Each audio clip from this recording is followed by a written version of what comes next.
Let's talk some more travel and getting around. Mr. Alan Nuckman, Chief Market Strategist at BullseyeOption.com. You a Lyft or an Uber guy, Alan?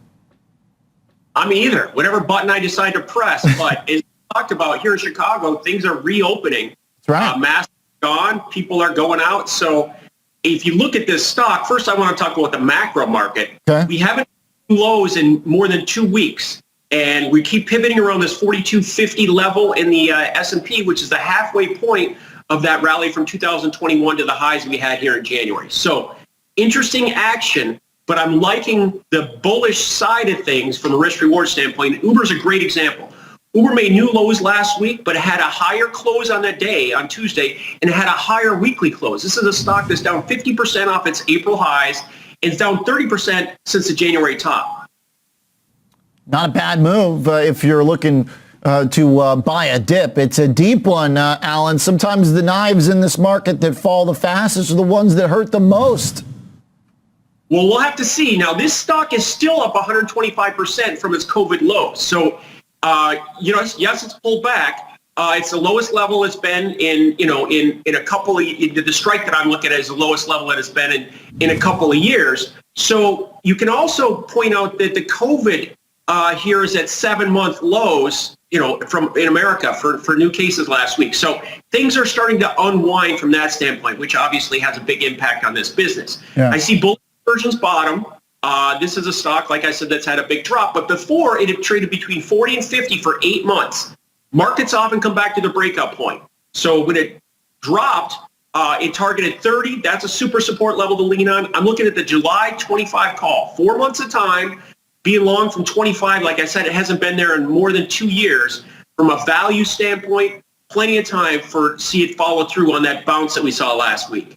Okay, so the $25 strike that you are buying here is that strike goes back to basically the COVID low. I mean, it got lower, but the bottom kind of month round out there, 25 basically.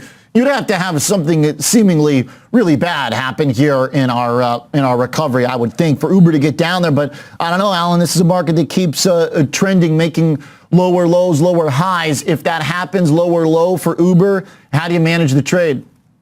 Well, the first thing is I try not to think, okay, because that only gets me in trouble. I see technically. And technically, like I said, new lows, but not new highs in volatility. It's a very positive sign.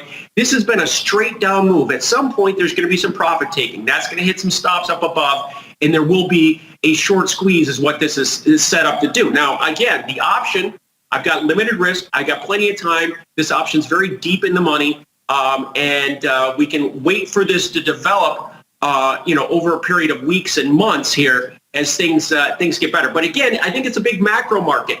Everybody is so negative. Consumer sentiment is at a 10-year low, and usually the masses are wrong. So at some point, I would like to see if the S&P can break out of this wedge pattern it's made where it's making higher lows and lower highs.